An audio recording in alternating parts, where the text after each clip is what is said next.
business. He or she should do something else, because if we involve a member of the family that has not the passion, the interest, the capability to manage the business, he or she will for sure destroy the business. Guaranteed. Third trap.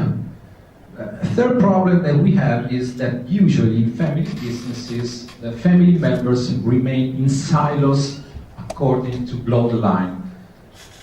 Silos regarding the area of specialization.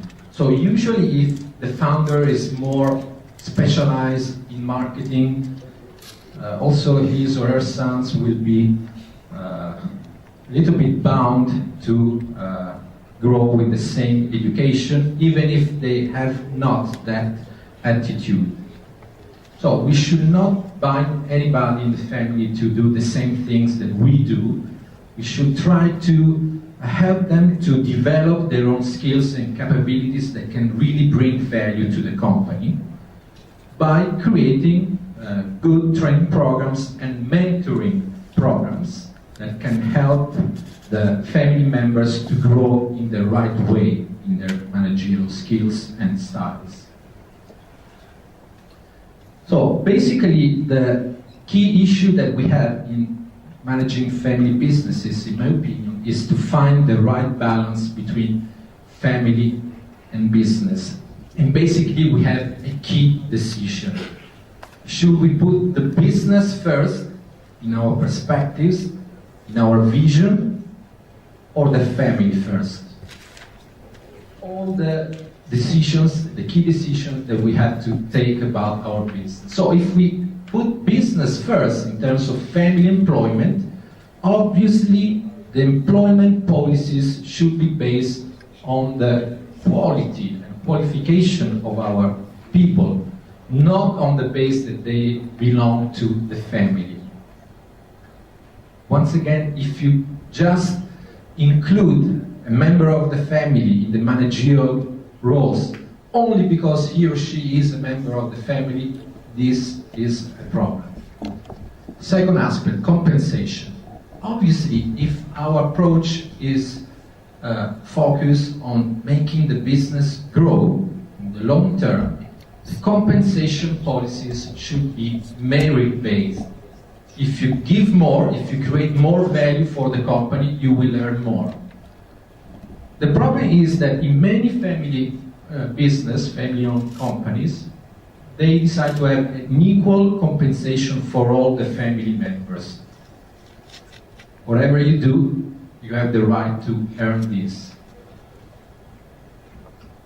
No company can survive for long if it adopts this approach. In terms of leadership, if you really want your business to survive, you should give the leadership to the most talented people that can really make your business grow. So you have to choose the right person, not necessarily a member of the family. If you're more focused on the family, the leadership will be based on seniority, but it's not necessarily linked to talent and capability to make your business grow. Resource allocation. If you are focused on the growth of your business, you will dedicate your resources to the growth of the business. Maybe you can dedicate a specific fund to the needs of the family, but the wide majority of the resources should be separated, put aside, and protected by the hungry family members and protected from them. Obviously, if you put the family first, usually you will use also the business resources for the family needs.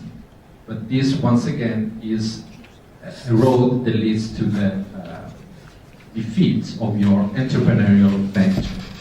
About decision making, if you have the idea of making your business grow, the decision making structure and leadership should be given to a managerial structure, once again based on merit and talent. Otherwise, you will concentrate the decision making activities on the senior family members. But once again, we need talent in companies, not necessarily relatives, sons and daughters. So, to conclude about the succession planning and about my speech, what we absolutely recommend is that we should start early in planning the succession in our family business in order to prevent problems and to find the right solutions that are not necessarily our kids. We should create career development systems that help our second and third generations to grow in terms of managerial competencies, in terms of vision on the business, and to specialize in the real areas of natural aptitude. We shouldn't be afraid to seek for advice and to involve mentors, to involve external experts that can help us to better lead the company. Because it's very difficult to have a family where all the knowledge is already there. So it's very important to involve external partners. We should try to find solutions, for example, through the Family Act, that helps to plan the succession with the general consensus of the family members in order to avoid those conflicts.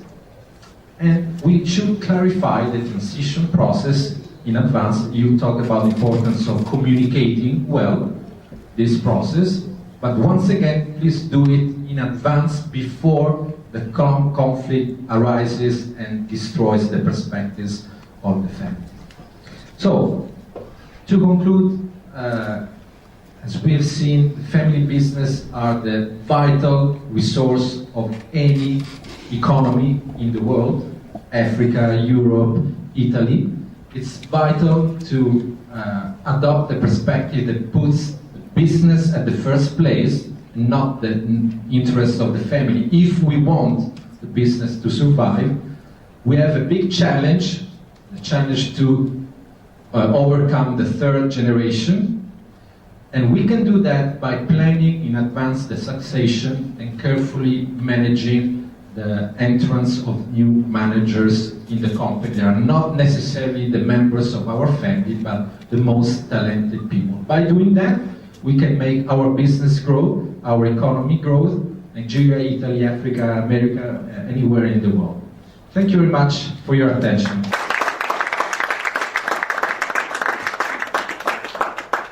I'd like to invite Mr. Idowu to please come forward to make a presentation. Please put your hands together for Mr. Idowu.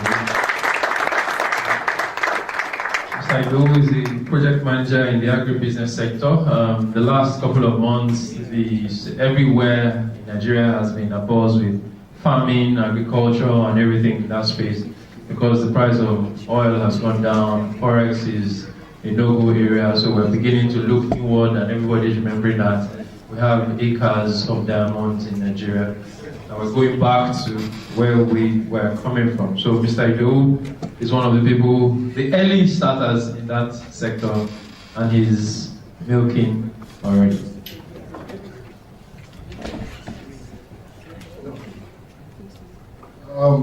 Good afternoon, ladies and gentlemen.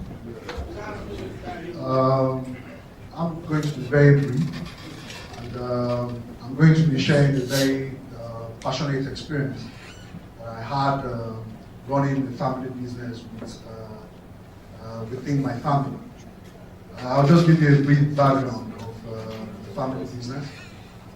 The name of the business is Idowu Nigeria Enterprises Limited. It was actually founded by my father in 1981. And then he ran the business up until 1999. And then in 1999, I was then busy working with Ajib. I trained as an engineer from the University of Benin. And then, you know, the family thing basically in Nigeria. My father was growing old, and then he had 3 sons. The preference for the boy child in the family. And then, of course, 2 of my elder brothers were very busy doing their own thing. One of them was in the US, the other one was doing his business, and of course, I was the last son.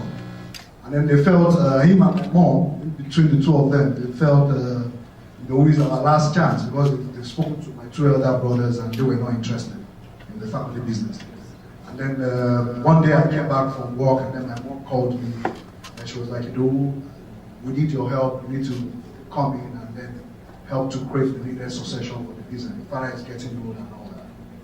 And then like the obedient child I did, I resigned from Magic. When I was resigning, my peers were like, Idowu, are you out of your mind?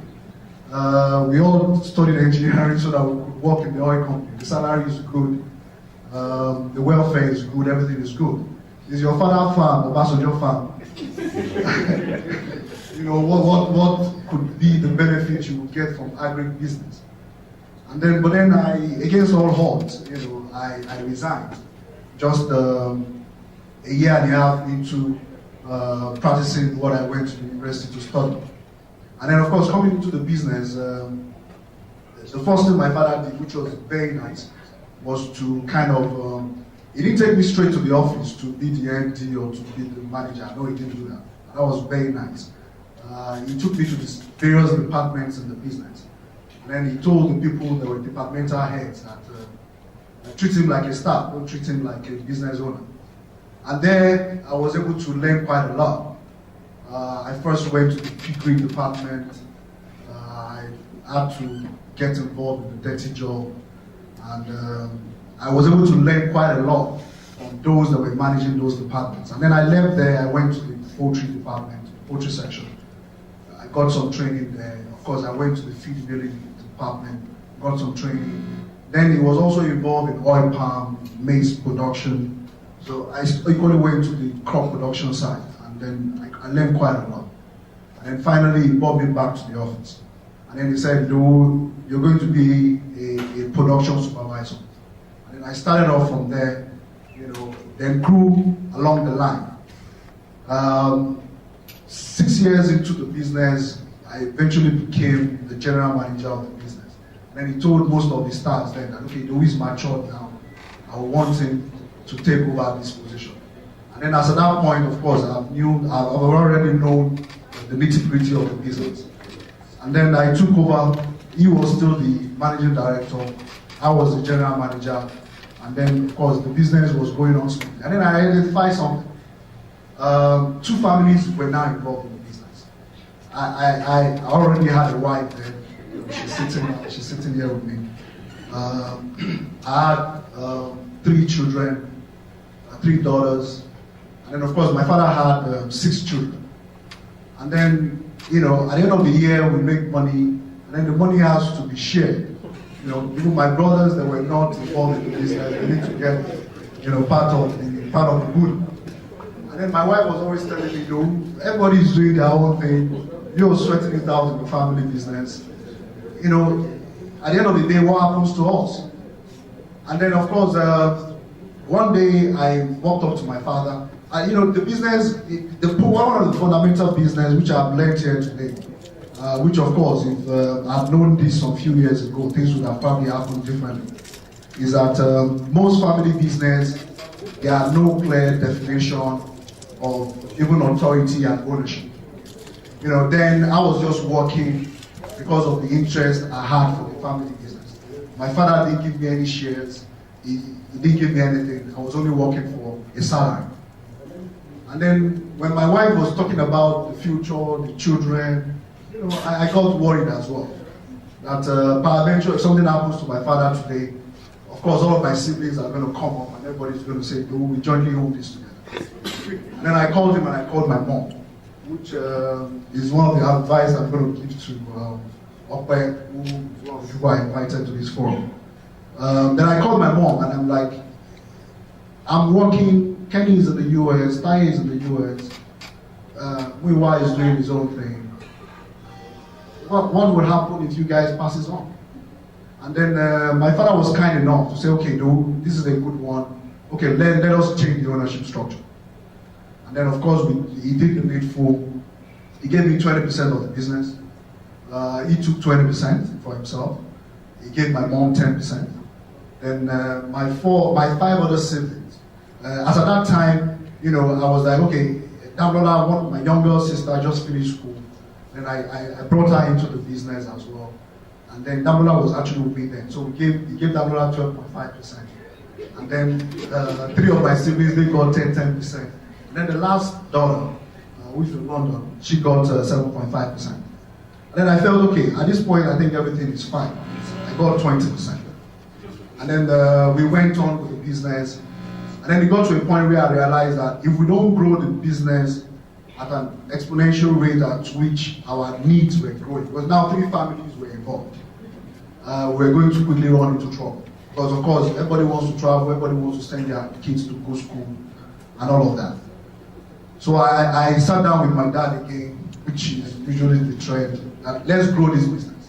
And then we both agreed, okay, no, we can't grow with our internal resources. Let us go and borrow. So we all agreed, okay, we're going to borrow money from the bank. And then we're going to use our internal resources as a support. So we went for the first borrowing. We borrowed from Intercontinental Bank then. We borrowed 50 million. And then we did the first expansion phase of the project, which went very well. We were able to pay back the money in 2 years. We borrowed in 2006. By 2008, we had finished paying. But then it was tough doing that. And then after the first expansion project, I saw the business growing. My salary was increased.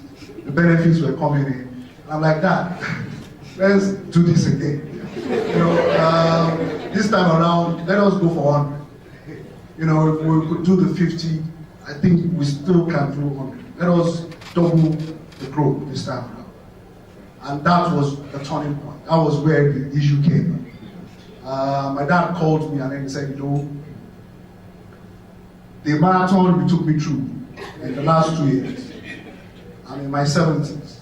I can't go through the same marathon. If we're going to grow, I want us to grow within our resources. No more borrowing. Let us look within. And at that point, you know, I was clear and I knew there was no way our internal resources could position us properly. Because of course competition is there. Our needs and wants, our expenses were expanding. And then unfortunately the industry was getting much more competitive. And I'm like, Dad, we need to grow, we just have to grow. You don't need this money, you're over 70. But I still want to maintain a good lifestyle. And then I tried to persuade him, I tried to talk to my mom to talk to him, I called some of his friends. Because you know, when you're in a family business, the shares you even hold is transferred to you. You know, it's not like you brought in your money, your equity into the business. So you don't really have the final say. My father still believes that he owns 100%. You know, despite the fact that he has given out the shares to us then. He said, you know, I have the final say here. We are not borrowing. And at that point, I felt I needed to leave. Because the growth thing, I knew if we didn't do it, the business was going to run into trouble. So I had to leave in 2012. But fortunately, I left my younger sister. And then I started my own little business in 2012, while still trying to be considerate about the family business. I still go back once in a week, look at what they are doing, and all of that. But then the sad thing was, from 2008, even up till now, no expansion has actually taken place. Unfortunately, the business stopped operating last year, December. And we lost my mom in 2013. And then my father remarried.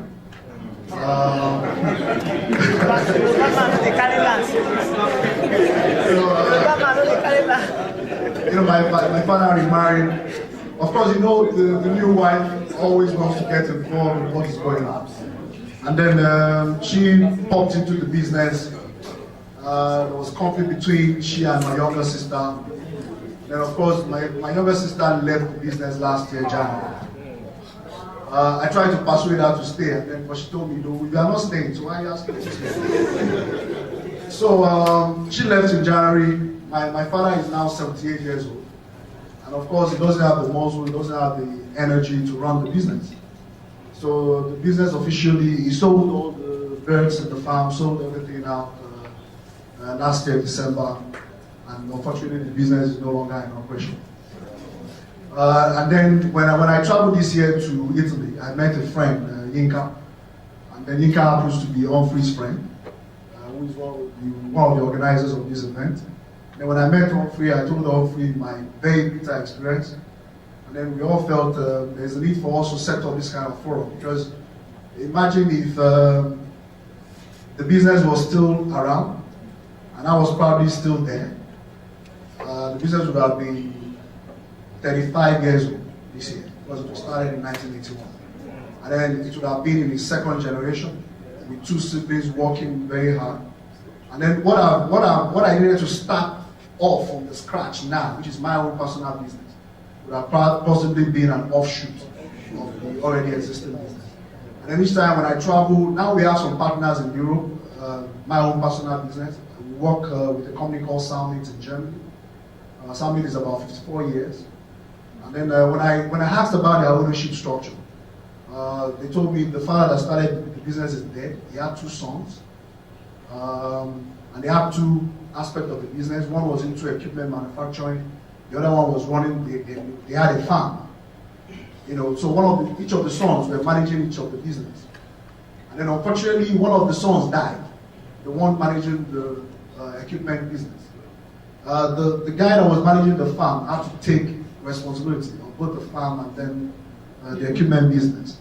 And then when I was in Germany and I asked Gregor, how are you running this? He told me, he said, Fred still owns 50%. Fred, fortunately, is married. He has a son that is 19 years old, still in school. But then his mother is there in the business, holding his 50% shares and trust for him, depending when the son grows up. And then also there's a company in the Netherlands that we're also working with, Otterwanger. Otterwanger was established in 1909. The business is in its 4th generation. And then when last I was in their office in Netherlands, I was asking Paul, how are you guys doing this? And he showed me his grandfather. The guy he's in his 2nd generation. And then the guy comes to the office every day. He drives to the office every day. He sits in the corner, reads his newspapers and all of that. And then in the evening, he jumps into his BM, and then he drives home. The children have been able to take over the business, and these are the things we need to do as a nation, and that's why this forum is very key, it's very important. And most of the issues that created the conflict in my own family business, if only I had the opportunity of saying what I've said today, especially Professor Antonio's presentation, maybe our family business will still be in existence. So I just want to share this experience with every one of us in the hall. And thanks for listening. And I wish all of you have a good Thank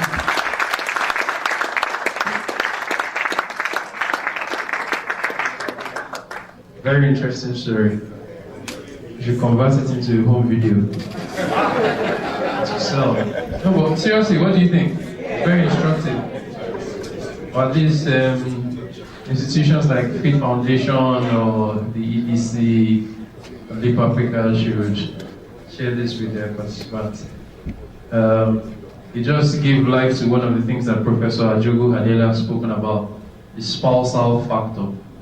Your wife will call you and say, Ogbeni, nah, what are we doing here? Thankfully, that wife that drew his hair is here with us. Okay, moving on now. Jide, is the video ready? Not yet. Okay, so yeah, I'm sure that we'll have questions and answers. So don't be too comfortably seated yet. I'm sure that as you were speaking, some ideas must have gone through people's heads and they would want to ask questions. Okay, so the first question is from me. I also run a family business. It's a printing company, and when I finished school, of course, my father also wanted me to join his business. This was 1999. My father didn't have a computer in the business, in the office. So every time he needed to produce something like this, you go to a business center first, when we finish typing. So the only thing I was asking for at the time was for a computer. And he postponed and he postponed and he postponed and he postponed until he died. And then I had the capacity to take all the decisions by myself. But as I went ahead with the things that I wanted to do, of course I met a lot of stumbling blocks. And before I go ahead, I think the role of the parents or the father figure is still very important, whether we like it or not. Because when that vacuum was created, I found it difficult to run as fast as I wanted to run. But then back to the issue now is when I started to do the things, I was making some improvements, and I noticed that people would always ask, "Is this business yours? Did your father hand over the business to you?" And I'll say, "No, don't worry. My sisters are not interested." No, they're all actually grown up. I mean, everybody's doing their own thing. And then I went to meet someone one day who had a bigger printing press. And he said, "Are you married?" I said, "No." That was 2005. He said, "Do you intend to carry on with this business after you are married?" I said, "Yes."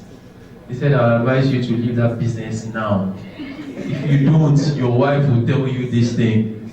And I'm still running the business. None of my siblings has ever come to, but that thing continues to ring in my head. I'm doing an MBA at LBS now. Professor Ajogu, all of the things that he has presented today, he has told us again, time and time again. But I still continue to carry on because I want the business to go through a second generation and to a third generation. I attended Deep Africa's business leadership program, and they told us all those things about succession.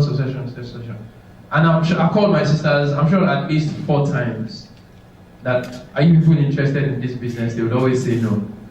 But maybe I've not had the courage to say they should come and sign it off and say, "Young man, it belongs to you." So that's my first question, and I'm sure that beyond you, Professor Anthonio will be able to add if you not get stated. Okay, any other questions? Okay, so you do come and answer my plethora of questions. And did you run business schools? You can run business school. You can say a few things to that. Can you permit me to answer from here, please? Thank you.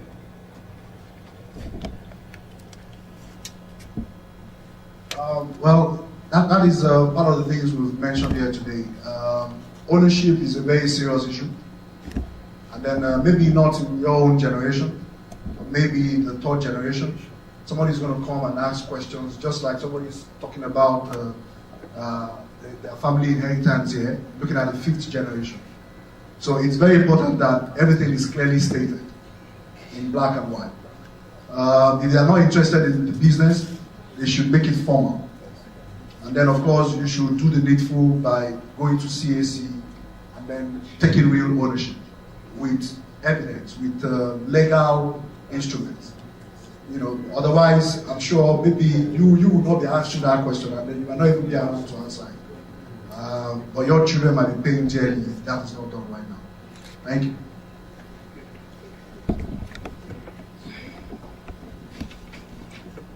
Thank you. Is there anything you want to add? Thank you. So I just want to confirm what the other gentleman was saying, and what I repeated, that if we really want to make our business survive, we need to involve just talent, not family members. And in Italy we have a quite good example of this, which is represented by a company called Fiat. I don't know if you know, it's a car manufacturer. And basically they founded the company, the founder, in 1 century ago. And apart from the founder, they were great in constantly identifying the best CEO outside of the company. So the family constantly managing the vision, the general strategy, but the CEO is always external. It's the best manager that they can find in the world. Now they have a gentleman called Marchionne, who is doing very well. They recently bought Chrysler in the United States, so they are growing, still growing, but the perspective is always involving the best possible executives and managers, regardless if they are members of the family or not. And planning in advance the succession, so the future stages of the family, by creating family acts or agreement that allows you to avoid problems. So when the conflict is already arising, it's very difficult to solve it. If we can prevent it, we have a solution.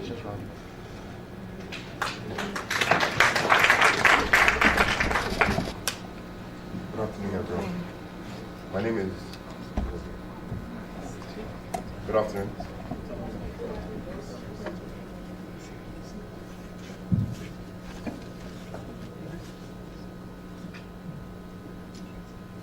Good afternoon, everyone. My name is Idowu Asenuga. I have one question.